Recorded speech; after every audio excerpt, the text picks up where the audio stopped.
Hi hello Swathi Ganga Kannada YouTube ಚಾನಲ್ಗೆ ಎಲ್ಲರಿಗೂ ಸ್ವಾಗತ ಸುಸ್ವಾಗತ. ಇವತ್ತಿನ ವಿಡಿಯೋದಲ್ಲಿ ಕೋಟಿ ಸಾಲ ಇದ್ರೂ ಹೇಗೆ ನಾವು ಆ ಸಾಲವನ್ನು ತೀರಿಸೋದಕ್ಕೆ ದಾರಿಯನ್ನು ಮಾಡ್ಕೊಳ್ಬಹುದು ಮತ್ತು ನಮ್ಮ ಮನೆಯಲ್ಲಿ ದುಡ್ದಿರುವಂಥ ದುಡ್ಡು ಹೇಗೆ ಶಾಶ್ವತವಾಗಿ ಮನೆಯಲ್ಲಿ ಉಳಿಸ್ಕೊಳ್ಬಹುದು ಮತ್ತು ನಮಗೆ ಅಡುಗೆ ಮನೆಯಿಂದ ಸರಳವಾಗಿ ಕೋಟಿ ಸಾಲ ಇದ್ರೂ ಕೂಡ ನಾವು ಈ ರೀತಿಯಾಗಿ ಚೇಂಜಸ್ಗಳನ್ನು ಮಾಡ್ಕೊಳ್ಳೋದ್ರಿಂದ ನಮ್ಮ ಜೀವನದಲ್ಲಿ ತುಂಬ ಅಂದರೆ ತುಂಬ ನಾವು ದೊಡ್ಡ ಮಟ್ಟಕ್ಕೆ ಬೆಳಿಬಹುದು.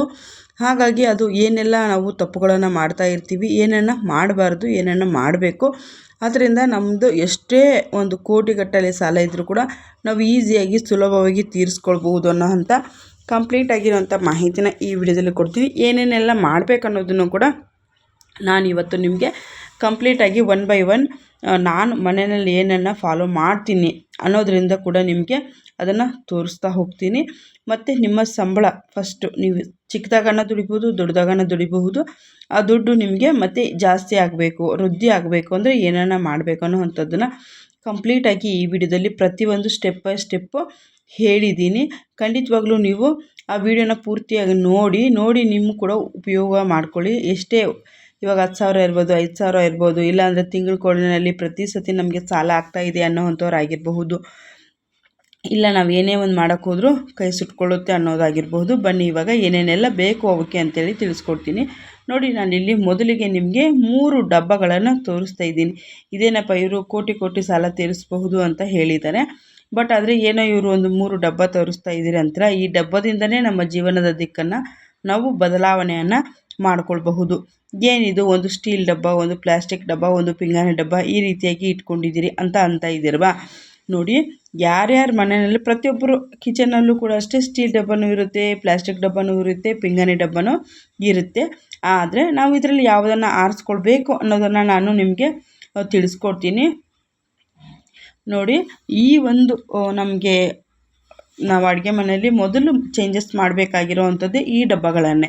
ಏನಪ್ಪ ಅಂತಂದರೆ, ಪ್ಲಾಸ್ಟಿಕ್ ಡಬ್ಬ ಕೂಡ ನಮಗೆ ಟ್ರಾನ್ಸ್ಪರೆಂಟಾಗಿರುತ್ತೆ, ಬಟ್ ಆದರೆ ಅದನ್ನು ಕೂಡ ನೀವು ಯೂಸ್ ಮಾಡಿಕೊಳ್ಬಾರ್ದು. ನಾವು ಇವಾಗ ಪ್ರತಿನಿತ್ಯ ಬಳಸುವಂಥ ಪದಾರ್ಥಗಳಿಗೆ ಆದಷ್ಟು ಪ್ಲಾಸ್ಟಿಕ್ಕನ್ನು ಅವಾಯ್ಡನ್ನು ಮಾಡಿ. ಏನು ಕೆಲಸಕ್ಕೋಸ್ಕರ ನೀವು ಅವಾಯ್ಡನ್ನು ಮಾಡಬೇಕು ಅಂತಂದರೆ, ಪ್ಲಾಸ್ಟಿಕ್ಕು, ಸ್ಟೀಲು ಆದಷ್ಟು ನಿಮ್ಮ ಅಡುಗೆ ಮನೆಯಿಂದ ಸ್ವಲ್ಪ ದೂರ ಇದ್ದರೆ ಒಳ್ಳೆಯದು. ಯಾವ ವಸ್ತುಗಳಿಂದ ಅನ್ನೋದನ್ನು ತಿಳಿಸ್ಕೊಡ್ತೀನಿ. ಉಪ್ಪು ಹಾಕೋದಕ್ಕೆ ನೀವು ಸ್ಟೀಲ್ ಡಬ್ಬ ಯೂಸ್ ಮಾಡೋದ್ರಿಂದ ಅದರಿಂದ ತುಕ್ಕು ಅನ್ನೋವಂಥದ್ದು ಹಿಡಿಯುತ್ತೆ, ಜಂಗ್ ಬಿಡೋವಂಥದ್ದು ಆಗುತ್ತೆ. ಪ್ಲಾಸ್ಟಿಕ್ಕು ಉತ್ತಮ ಅಂಥೇಳಿ ನೀವು ಪ್ಲಾಸ್ಟಿಕ್ಕನ್ನು ಆರಿಸ್ಕೊಳ್ತೀರಿ, ಬಟ್ ಪ್ಲಾಸ್ಟಿಕ್ಕಲ್ಲಿ ಇಡೋದ್ರಿಂದ ನಾವು ಟ್ರಾನ್ಸ್ಪರೆಂಟಾಗೂ ಇರುತ್ತೆ, ಪ್ಲಾಸ್ಟಿಕ್ ನೋಡೋಕೆ ಚೆನ್ನಾಗೂ ಇರುತ್ತೆ.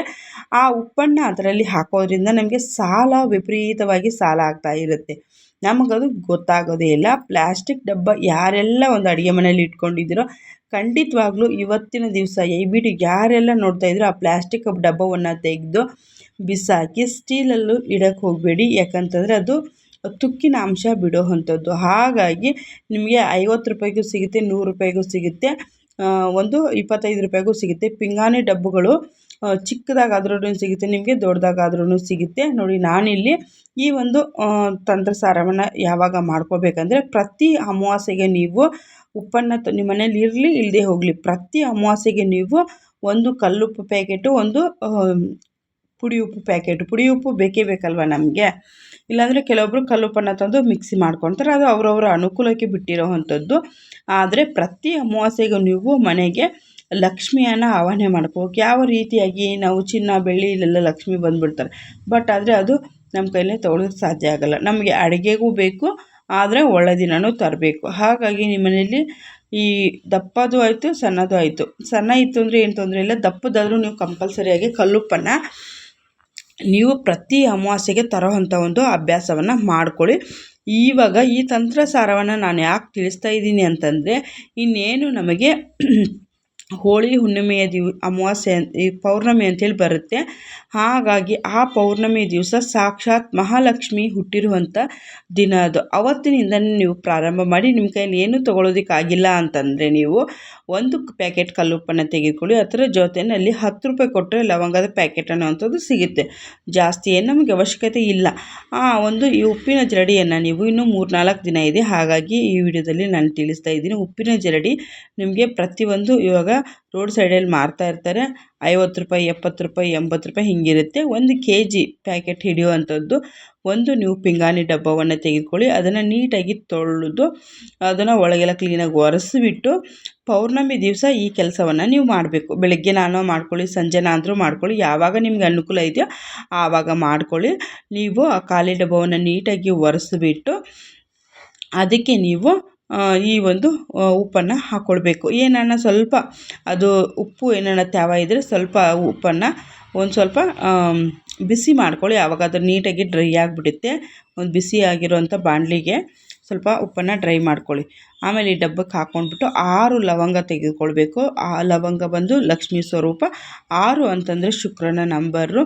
ನಮ್ಮ ಶುಕ್ರ ದಶೆ ಅನ್ನುವಂಥದ್ದು ಶುರುವಾಗುತ್ತೆ. ಈ ರೀತಿಯಾಗಿ ನೀವು ತೆಗೆದುಕೊಳ್ಬೇಕು. ಮತ್ತು ನಿಮಗೆ ತಿಂಗಳ ಕೊನೆಯಲ್ಲಿ ತುಂಬ ಜನ ನಮಗೆ ಸಾಲ ಆಗುತ್ತೆ ಅಂತ ಇರ್ತೀರಲ್ವ.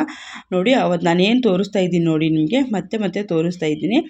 ಈ ಒಂದು ನಿಮ್ಮದು ಸಂಬಳ ಎಷ್ಟು ಬಂದಿರ್ಬೋದು, 5,000, 10,000, 15,000, ನಾನಿಲ್ಲಿ ಸ್ವಲ್ಪ ಪ್ರಮಾಣದಲ್ಲಿ ತೋರಿಸ್ತಾ ಇದ್ದೀನಿ ನೋಡಿ. ಈ ರೀತಿಯಾಗಿ ದುಡ್ಡನ್ನು ನೀವು ಬಂದಿರುವಂಥ ಸಂಬಳವನ್ನು ಅದರಲ್ಲೇ ಬೇಕಿದ್ರೆ ನೀವು 1 ಪ್ಯಾಕೆಟ್ ಕಲ್ಲುಪ್ಪನ್ನು ತೆಗೆದುಕೊಂಡು ಬನ್ನಿ, ಮತ್ತು ಲವಂಗವನ್ನು ತೆಗೆದುಕೊಂಡು ಬಂದರೂ ಕೂಡ ನಡೆಯುತ್ತೆ. ನೀವು ಇಲ್ಲ ಮನೇಲಿ ಇತ್ತು ಅಂತಂದರೆ ಅದನ್ನು ತೆಗೆದುಕೊಂಡು ಬಂದು ಈ ಥರ ಉಪ್ಪಿನ ಜಾಡಿ ಇದ್ದೇ ಇರುತ್ತೆ ನಿಮ್ಮ ಅಡುಗೆ ಮನೆಯಲ್ಲಿ. ಅದನ್ನು ತೆಗೆದುಬಿಟ್ಟು ನೀವು ಎಷ್ಟು ದುಡ್ಡನ್ನು ತೆಗೆದುಕೊಂಡು ಬಂದಿರ್ತೀರೋ ನೀಟಾಗಿ ಈ ಲವಂಗವನ್ನು ನೀವು ಸೈಡ್ಗೆ ಹಾಕ್ತಾ ಬನ್ನಿ, ಆಯಿತಾ. ಅದನ್ನ ಅಡುಗೆಗೇನು ಯೂಸ್ ಮಾಡ್ಕೋಬೇಡಿ. ಆ ಡಬ್ಬ ಖಾಲಿ ಆಗೋವರೆಗೂ ಅದು ಕೆಳಗೆ ಇರಬೇಕು. ಮತ್ತು ಪೂರ ಡಬ್ಬ ಖಾಲಿ ಆಗೋವರೆಗೂ ನೀವು ವೇಟನ್ನು ಮಾಡಬಾರ್ದು. ಇನ್ನೂ 1 ಸ್ಪೂನು 2 ಸ್ಪೂನು ಉಪ್ಪು ಇದೆ ಅನ್ನೋವಾಗಲೇ ನೀವು ಉಪ್ಪನ್ನು ಹಾಕ್ಕೊಳ್ಬೇಕು. ಮನೆಯಲ್ಲಿ ಯಾವಾಗಲೂ ಅಷ್ಟೇ ಉಪ್ಪು, ಖಾರದ ಪುಡಿ, ಹುಣಸೆ ಹಣ್ಣು ಖಾಲಿ ಆಗಬಾರ್ದು. Thank you for watching.